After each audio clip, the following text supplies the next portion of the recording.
long-awaited Liberty 4 Pro are here. So today I'm going to compare it to the old Liberty 3 Pro, the Liberty 4 and the Liberty 4 NC. And I'll be covering a total of 10 categories. Because maybe you're thinking of upgrading from the Liberty 3 Pro or just deciding between the 4 options. Now I think the more common decision will be whether or not you go for the Liberty 4 NC or the Liberty 4 Pro, because you can probably get the 4 NC a lot cheaper. But let's get into category 1, comfort.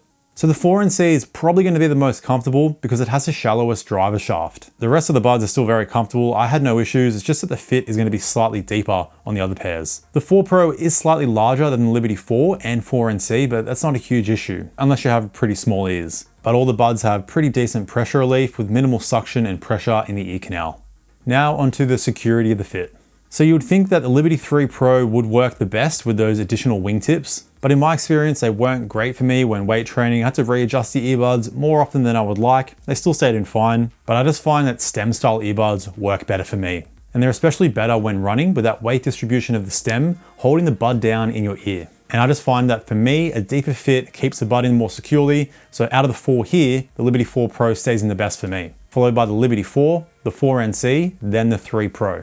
Now again, this is just how they fit me. Fit's going to be different for everyone, but hopefully the way I've described it here will help you decide what's going to work the best for you. Now when it comes to water resistance, all the buds are either IPX4, the 4 Pro is IPX5, so they're all basically sweat and water resistant. The IPX5 rating is going to help you slightly more, but not a huge difference.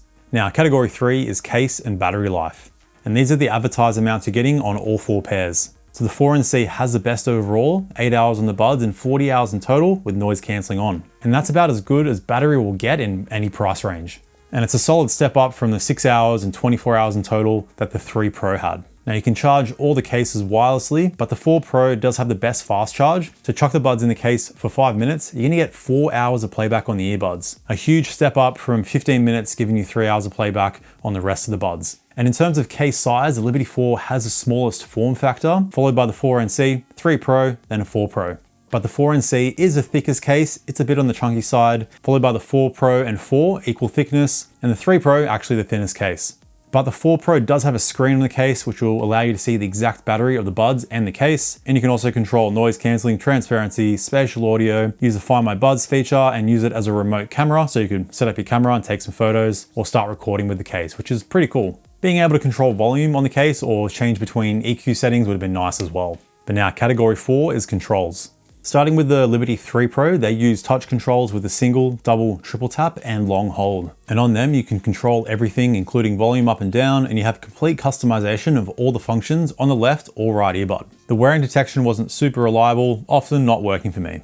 Now the Liberty 4 were one of the first buds after the AirPods Pro 2 to use squeeze controls. So being one of the first, the sensitivity wasn't the best. The click feedback was a little bit quiet and you didn't get a long hold, but you could customize all the functions with no limitation. The wearing detection was more responsive compared to the 3 Pro, still quite slow, and a lot of the time my music wouldn't start playing when I put the buds back in my ear. Keep in mind, I do find with a lot of buds, wearing detection doesn't work that well. It could be because I have pretty large ears, but just keep that in mind.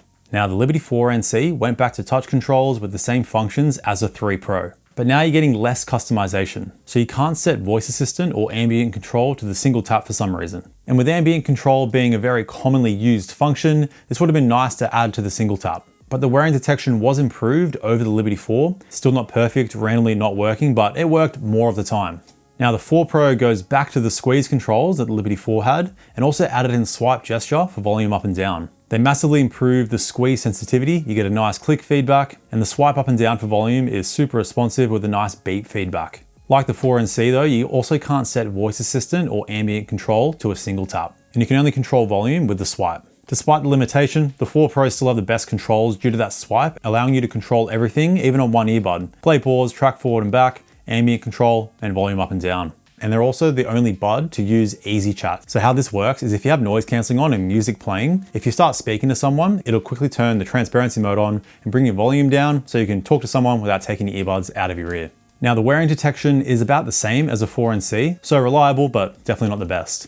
But one thing that all 4 earbuds have in common is that you can customize the control with single earbud use. So let's say you're using the right earbud and you leave the left in the case, whatever control customization you set to that right earbud will save separately to when you're using both earbuds. So pretty cool. I think they're one of the only brands to allow this. Now, category 5 is connectivity. So on all 4 pairs, you get SBC, AAC, and LDAC high res. The version of Bluetooth goes up over the years, but in terms of connectivity issues, even with the Liberty 3 Pro, the oldest pair, I had no issues with dropouts or choppy connection. And on all the pairs, you can use one earbud while leaving the other in the case, but most of the buds don't work in mono mode. Only the Liberty 4 Pro will work in mono mode. So let's say on the Liberty 4 Pro, you're using the right earbud with the left in the case, you're gonna hear both the left and right audio channel out of that one earbud. Where with the other 3 pairs, you're only gonna hear the right audio channel. So you're gonna miss some aspects of the music that you're listening to. But all 4 pairs do have multi-point connection, so you can connect 2 devices to the earbuds at the same time. But only the Liberty 4 Pro has multi-point takeover. So how that works is when you have 2 devices connected, let's say you have a YouTube video playing on your computer, and then you press play on Spotify on your phone, it'll pause YouTube on your computer, then start playing Spotify on your phone. Where with the other 3 pairs, you need to manually pause first before playing on your other device for that audio to kick in.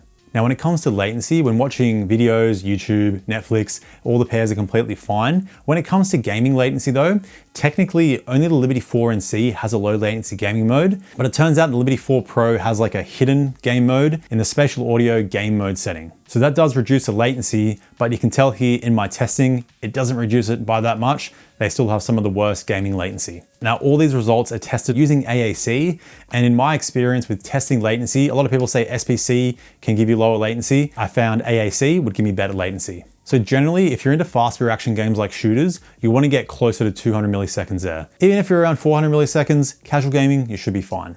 Now, category 6 is call quality, and I run through 3 tests here: a quiet room, simulation crowd noise, and a simulation windy city with construction noise, which is a very tricky test. Now, before we run through the samples, first, you can't mute your microphone using the touch controls on any of the pairs. And you also can't switch between noise cancelling on, noise cancelling off, and transparency mode when you're on a phone call. On all the pairs, you need to go into the app to do this. Now, all 4 pairs perform very well in the quiet room test and the crowd noise test. It's just the Liberty 3 Pro and 4 NC that struggle in that windy city test. But here are the samples so you can hear the differences for yourself, and I'll go in order from oldest release to latest release.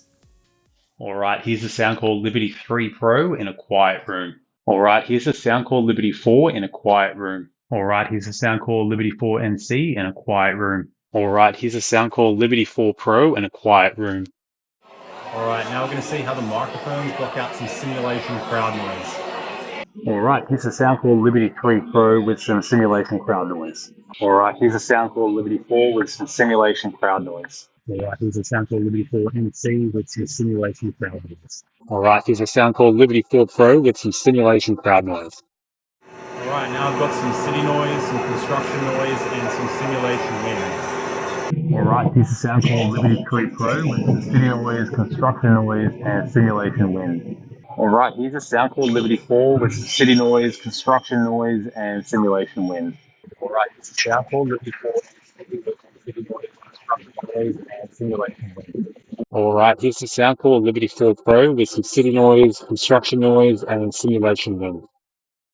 All right, category 7 is app customization and extra features. Now, the Soundcore app has always been super reliable, even back in the Liberty 3 Pro days, and not too much has really changed over the years. The 4NC and 4 Pro started using safe volume, so that'll give you real-time decibel measurements of the volume you're listening at, and you can also set limits in there to really protect your hearing. That's a pretty useful feature. The 4 Pro were also the first earbud from Soundcore to introduce widgets. So on iOS, you can set it on your screen where you swipe left on the homepage. Android, you can set it anywhere, but this will only allow you to customize your ambient control settings. Apart from that, it's pretty much the same across all 4 pairs. Even the Liberty 3 Pro had the Hear ID sound test, which would measure your left and right ear individually, giving you a personalized sound. And there are some small differences when it comes to sound customization, which I'll talk about in the sound quality section.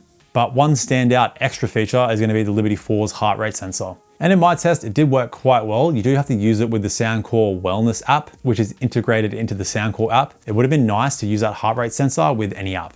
Now, category 8 is noise cancelling, and how I test my noise cancelling: chuck on my soundbar nice and loud and play simulation plain noise and crowd noise, so I get low, middle, high, consistent, and inconsistent sounds. So starting with the plain noise test, you're basically getting about a 2 to 3% improvement in noise cancelling strength as each new earbud was released, because they all block out that low frequency engine sound about the same. But even in the plain noise test, there's still quite a bit of high frequency, sort of like a fan noise that will come from an engine. So that's the main improvement that I noticed. So going from the Liberty 4 NC to the Liberty 4 Pro, it's only about a 2 to 3% improvement.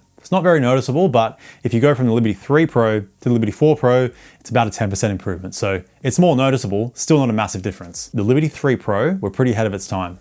Now in the crowd noise test, there is a more noticeable difference between all four buds. Going from the Liberty 3 Pro to the Liberty 4, it's only about a 2% improvement in strength. But the Liberty 4 to the Liberty 4NC was about a 5% improvement in strength. And the 4NC to the 4 Pro, about a 2% improvement. Now these percentages are just going off what I hear roughly to give you some idea of the differences. So again, comparing the 4NC to the 4 Pro, not a huge improvement in noise cancelling strength. The 4 Pro does have an airplane mode that'll actually measure the atmospheric pressure. Now I'm yet to test this, so I don't actually know how much it's going to improve the noise cancelling strength, but a cool feature to have. And I'll quickly mention that the 3 Pro and Liberty 4 use a Hear ID sound test to measure your ear canal and optimize the noise cancelling. Now the 4NC and 4 Pro don't have this, but they have stronger noise cancelling. I'm pretty sure this optimization is just done in real time now.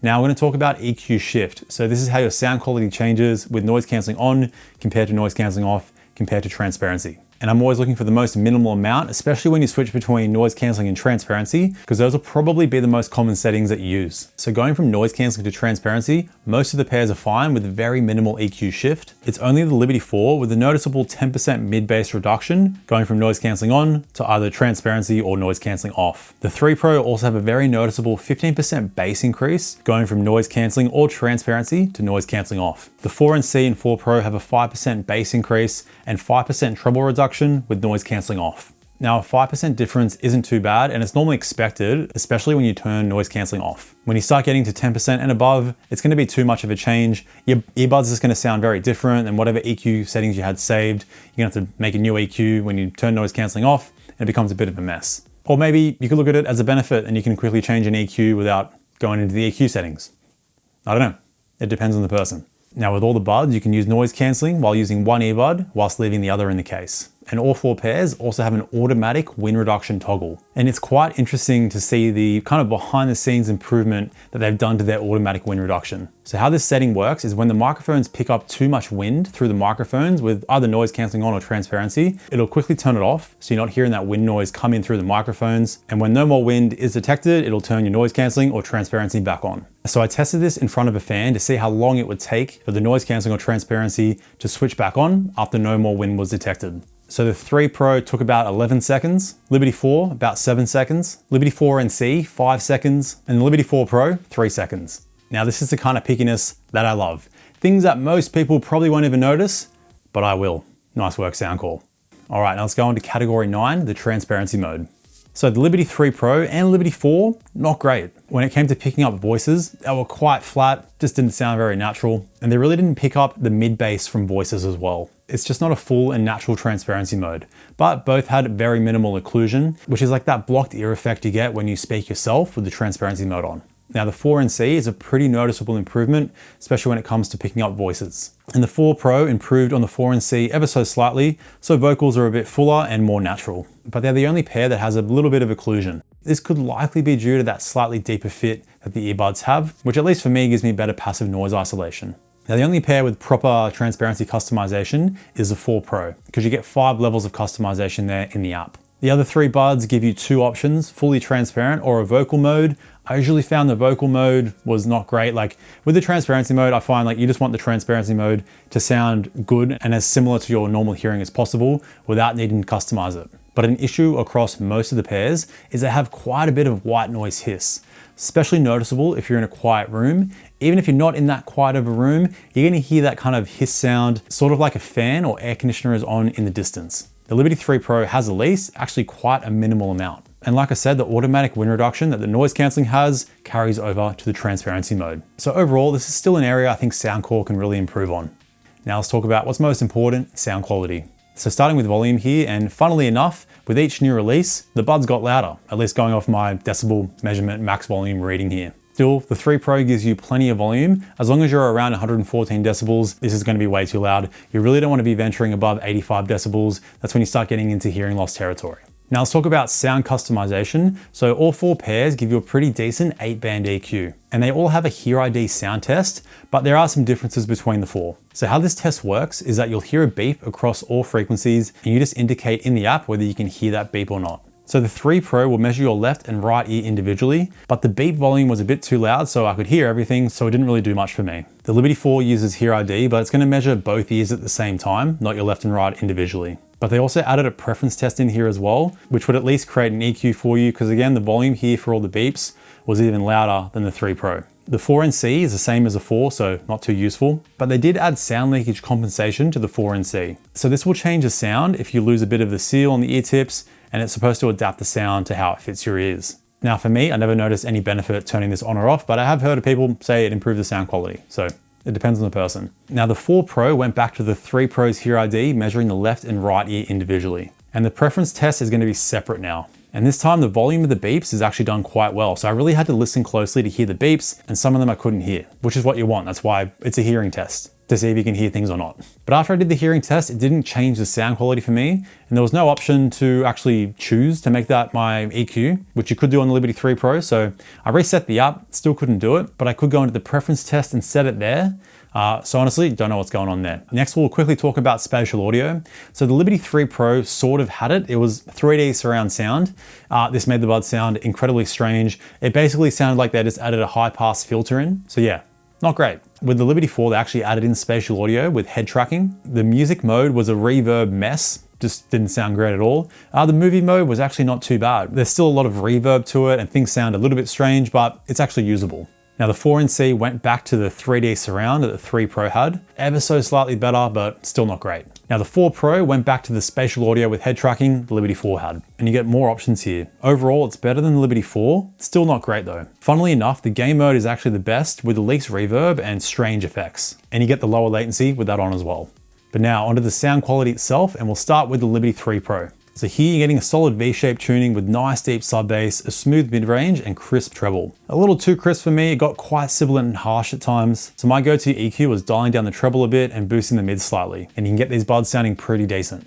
Now the Liberty 4 came around with a very similar stock tuning to the 3 Pro. The treble was dialed down ever so slightly, which reduced that sibilance, but for me it was still a little bit too much. So a similar mid-range boost and treble reduction really helps. And overall, I could get these sounding slightly better than the 3 Pro, with a slightly more open soundstage and cleaner bass. The 3 Pro were a little more bass head focused. Now the 4NC took a pretty different approach with a smoother bass boosted tuning. Powerful bass, a little on the boomy side, but not too over the top. Smooth mids and pretty laid back natural treble, but still with some nice upper treble sparkle. A bit lacking for me, so this time around I preferred dialing it up in the EQ a bit, as well as the mids and dialing down the bass slightly. Overall, you get solid sound, it's bass boosted, but you still get great clarity without the harsh treble. Then there's the 4 Pro, with the stock tuning pretty close to the 4NC. A similar powerful bass response, and not as over the top, but you get more forward mids here, easily Soundcore's best mid-range. So both male and female vocals really stand out. The treble is crisp and detailed while not getting too over the top. On certain songs it can get a bit harsh, but not as bad as the 3 Pro or the 4. My only complaint here is that the upper treble is slightly lacking, which does stand out better on the 4NC. So my go-to EQ on the 4 Pro is to dial down the bass and treble slightly, and boost the mids a tiny bit. And with this, you're getting, in my opinion, Soundcore's most refined tuning. I still really like the 4NC though. It was a different approach, and you get that nice bass boosted tuning. It's a little more laid back, probably better for longer listening sessions. So it really depends on what you're looking for there. But that covers everything. Hopefully that helps you decide what's gonna work the best for you. But we'll do a little wrap up here, and I'll cover the main question you're probably having. Should I get the Liberty 4NC or the Liberty 4 Pro? So the main pros of the 4NC is that they're obviously cheaper. You get a more comfortable fit with that shallow design, better battery life, and the lowest latency for gaming. The 4 Pro has better controls with the swipe gesture, the screen on the case, far superior call quality in windy conditions. The noise cancelling and transparency is only slightly better, and the sound quality also just slightly better. And of course, it's a pretty big leap up going from the 3 Pro to the 4 Pro. If you're on the Liberty 4, I wouldn't say it's worth the upgrade. So let me know what you end up going for, but this was a pretty fun experience, taking a step back in time and seeing Soundcore's subtle but consistent improvement over the years. Now, if you haven't seen my Liberty 4 Pro review, check it out right here. In the meantime, stay picky. I'll see you in the next one. Bye now.